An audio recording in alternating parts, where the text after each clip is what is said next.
Security is heightened in the nation's political capital ahead of Emmanuel Macron's visit to Cameroon later today. French president is expected at the airport in Yaoundé by 10 p.m. Cameroon time. The highly anticipated visit is finally here.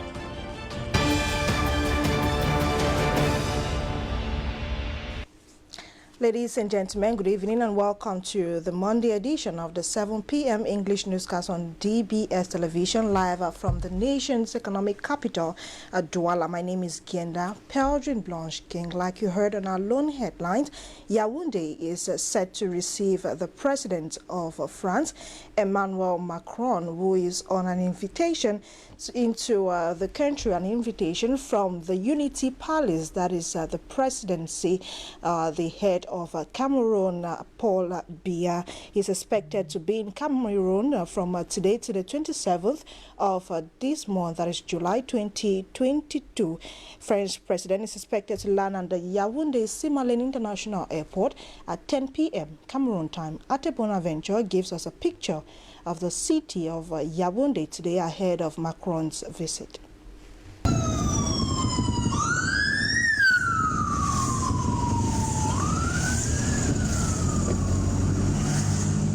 Mobilization at its peak in the nation's capital. Street sides are being given a new coat of paint and flags of Cameroon and France installed at strategic junctions, illustrating the vibrancy of relations between France and Cameroon prior to the visit of French President Emmanuel Macron. Cameroon and France have a very, very old relationship in terms of cooperation. So the visit of Emmanuel Macron here in Cameroon is an opportunity for both presidents to discuss for many issues, notably economic, social and political affairs. The importance given to the bilateral relations is further illustrated by the fact that Cameroon is President Macron's first African destination since his re-election for the second term at the Élysée Palace last April. Our president, His Excellency Kmer, will get touch up of this opportunity to share with his colleagues such experience and to ask for me maybe something very interesting and the way to tackle such a problem. The three-day visit of the French president marks the start of a sub-Saharan Africa tour. That President Paul Biya is receiving the French head of state leaves some Yaoundé city dwellers indifferent.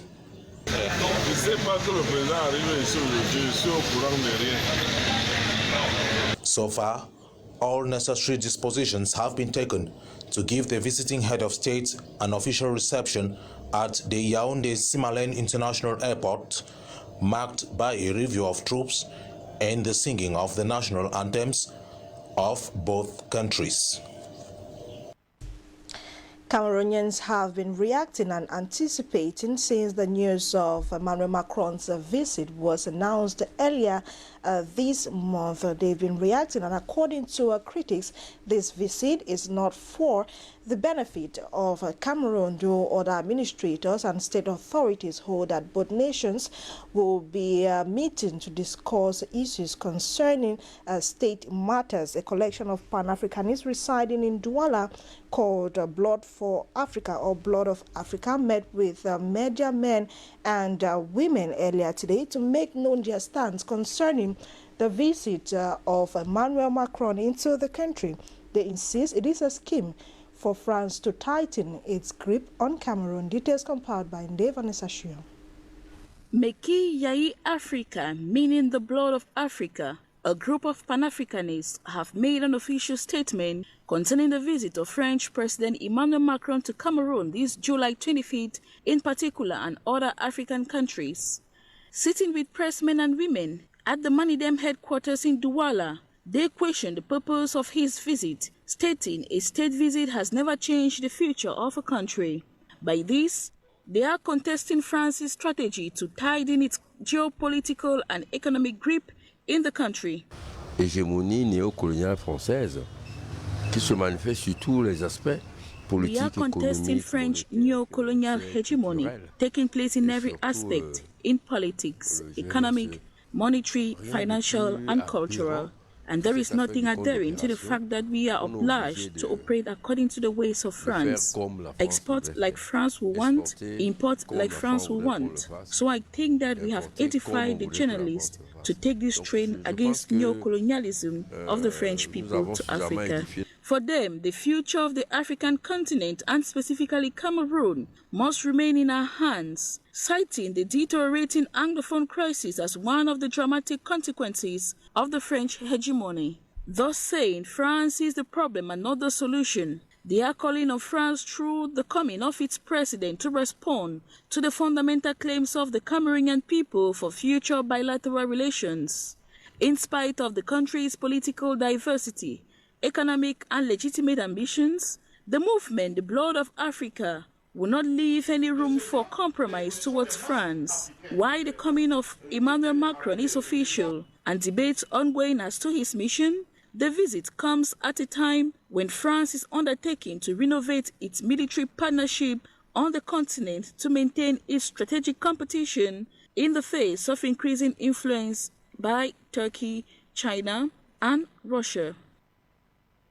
Like we mentioned, French president is expected to be in the country by 10 p.m. Cameroon time. That is later today. DBS TV team in the political capital of the country, Yaoundé, are on ground to ensure that they give us minute-by-minute updates. So stay with us for a glance or updates of French or the president's visit into Cameroon. Away from that, we move to the southwest region of the country. Former Senior Divisional Officer for FACO, Emmanuel Ngamba Ledoux, has officially left office for his successor, Mr. Shuaibu, former Senior Divisional Officer for Mayokani, who takes over as the new SDO for FACO, while Emmanuel Ngamba takes office as the Senior Divisional Officer for Nyong Eso, and he was officially sent forth by a cross-section of administrators in FACO. Details compiled by student journalist Mbemo Ashley. The outgoing Senior Divisional Officer for FACO, Emmanuel Ngamba Ledoux, has been transferred with the title of a notable in the Limbe Paramount Chiefdom. The recognition ceremony took place during a send-off party organized in honor of the outgoing administrator for FACO. With numerous achievements accounted for his 5 years and more in the FACO division. Addressing a cross-section of politicians and administrators, the city mayor of Limbe expressed mixed feelings regarding the transfer of Ngamba Ledoux despite being maintained in the same capacity as SDO of Nyong Eso division. The vice president of the CPDM wing in the parliament and member of parliament for FACO East constituency, Mayor Walker Daniel Ndive, enumerated a plethora of what FACO division has benefited from the administrator Ngamba Ledoux. Overwhelmed with the hospitality of the FACO people, the outgoing SDO pleaded with the population to treat his predecessor with the same accord, same as his collaborators. The governor for the Southwest region, Bernard Okalia Belai, urged the outgoing SDO to continue in the same spirit. This division constitutes a major point of entry and exit into our country as a result of its accessibility by land and sea. Shall ensure, with the assistance of your collaborators on the forces of law and order, the traditional rulers and community leaders in various fishing ports, that the movement of persons and goods is properly checked in the official ports and wharves, which are only supposed to function during the day in conformity with measures we have recommended. In your capacities as the primary authority in charge of the security of persons and their property and guarantor of law and order within your division, you shall address those situations energetically within the framework of the laws and regulations in force. To crown it all, Ngamba Ledoux and his wife leave Fako Division with the same accolades and several new titles. Governor of the South-West region, Governor Bernard Okaliabilai, equally used the opportunity to welcome Shaibu, who takes over from Emmanuel Ngamba Ledoux. Before his new mission, he was the SDO for Mayokani, and Bernard Okaliabilai acknowledges that, like Emmanuel Ngamba Ledoux, Shaibu is coming to a new place of work where he is not familiar with the people or the system. He, however, calls on genuine collaboration from the population for a conducive working atmosphere. Listen to him in the following excerpt. He was not known by anyone here. Is coming to your area upon the high decision of the head of state in order to assist Fako Division to pursue its development. As it often said, there is no bad administrator apart from some exceptions that confirm the rules. Rather, they are usually bad or disordered populations that manipulate or mislead authority into error by providing him with wrong information to make him take bad decisions.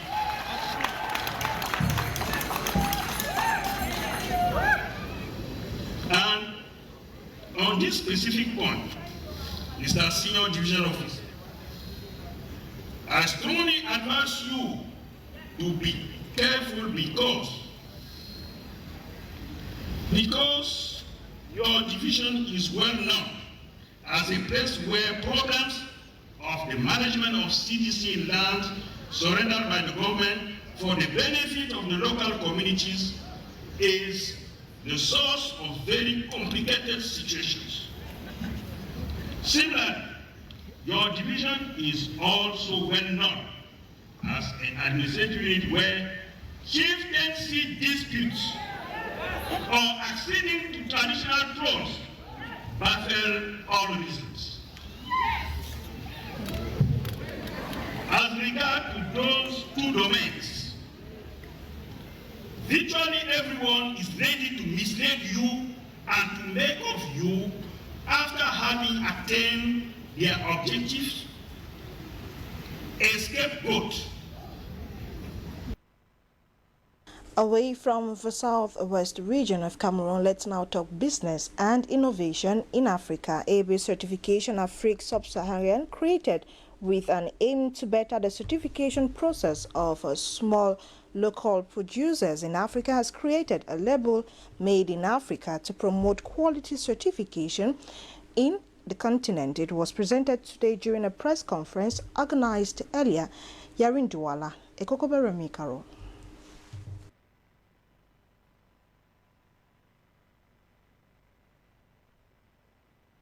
In order to respond to the request from small local producers unable to certify their products due to high costs, their wish to see their products present in African markets, AB Certification Afrique Sub-Saharienne has created labels including Made in Africa to promote quality certification in Africa and the world.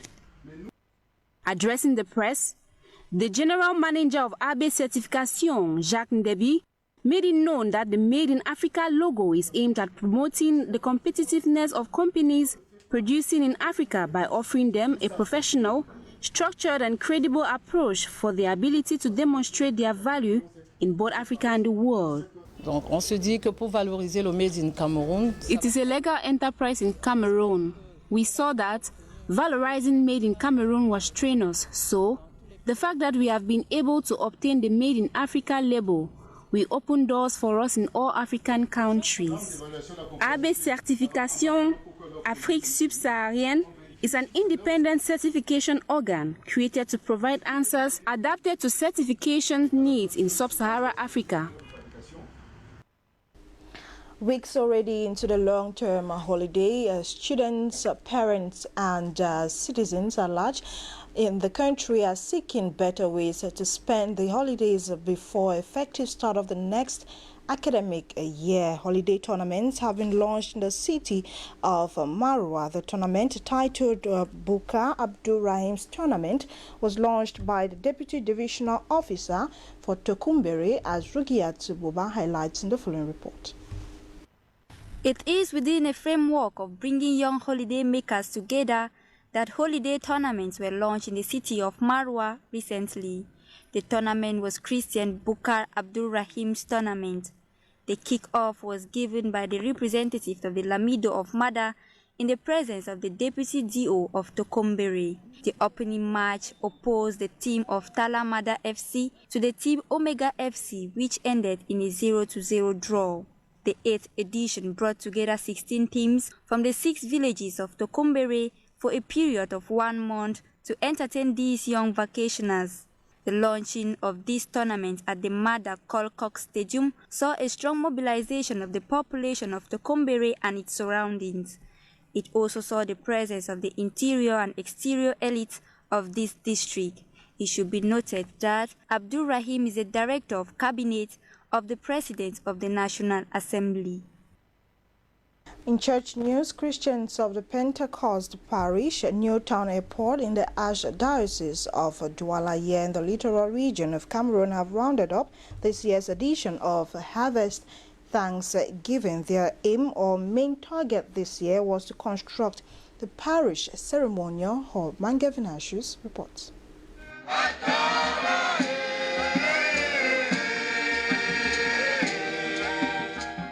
It was with the sacrament of Holy Mass that Christians, invitees, together with the clergy of Pentecost Parish, Newtown Airport, turned out to thank God as they round up this year's Harvest Thanksgiving, Sunday, the 23rd of July, 2022. Drawing inspiration from the liturgical readings, this 17th Sunday of the ordinary time, the parish priest, Reverend Father Charles Marie Hongbe, highlighted the place of incessant prayer. Prayer, he says, opens every door, reason why Jesus taught his disciples the pattern of prayer to use with a holy, confident, and humble disposition. It should be noted that this year's Harvest Thanksgiving has a target for this parish. The purpose is properly to raise funds for projects in the parish. We have many projects that we want to realize. One of these projects is to build a parish feast hall that will also be useful for many other activities. And this project we have already started since last year, but the fundraising of last year couldn't help us to make it possible. As if the heavens approved their Thanksgiving exercise with a good weather, they thank God for all he has done in their lives this year by taking up the responsibility of contributing for the growth of their parish. Comparing with last year, there has been a great difference in this year's Harvest Thanksgiving. The first one is the situation we are passing through. People, everybody is shouting. The time is very hard. It's not easy. It's difficult. So for us to maintain, to bring people inside the church is not easy. The second thing is the situation of the rainy season in which we are now. Many are having difficulties. Third thing is also that, we are in the time of, the period is people have not yet received their own salary, so they are shouting. All the same, the parish priest noted that the Christians have done their best, for which they are highly grateful. In news out of the country, rebel groups linked to Al-Qaeda and Islamic States have reportedly attacked Mali's Kati military base on the outskirts of the capital, Bamako. The military is said to have cordoned the roads to Kati about 15 kilometers northwest of Bamako. Rugia Tububa has foreign news. Explosions and gunfire were heard near the Kati military base on the outskirts of Mali's capital, Bamako, in a suspected attack by armed fighters. the leader of Mali's ruling junta, Lieutenant Colonel Assimi Goïta, frequently stays at the Kati camp where he launched the 2020 coup that brought him to power. For more than 10 years, armed rebels linked to Al-Qaeda and the Islamic State armed groups have been fighting in the West African country. Last week, gunmen attacked an army checkpoint about 60 kilometers outside Bamako, killing at least 6 people and leaving several others injured. No group has claimed responsibility for the attack, but it appears to be the Al-Qaeda-linked rebel group that has carried out several attacks around Bamako. Goïta had been facing mounting protests at failures to stem an armed campaign that erupted in northern Mali in 2012 and then spread to the country's volatile center, Niger and Burkina Faso. Across the 3 countries, thousands of civilians, troops and police have been killed and more than 2 million people have fled their homes. Ladies and gentlemen, thanks for being with us. But before we draw the curtains on today's newscast, it is important to note that Banyana of South Africa are new champions of African women football after they beat host nation Morocco on Saturday 2-1 to get their first title as champions of women football in Africa. See you tomorrow at 7 p.m. Cameroon time for another edition. Genda Belgian Blanche King is my name. Stay tuned to DBS TV. Happy viewing. Good night.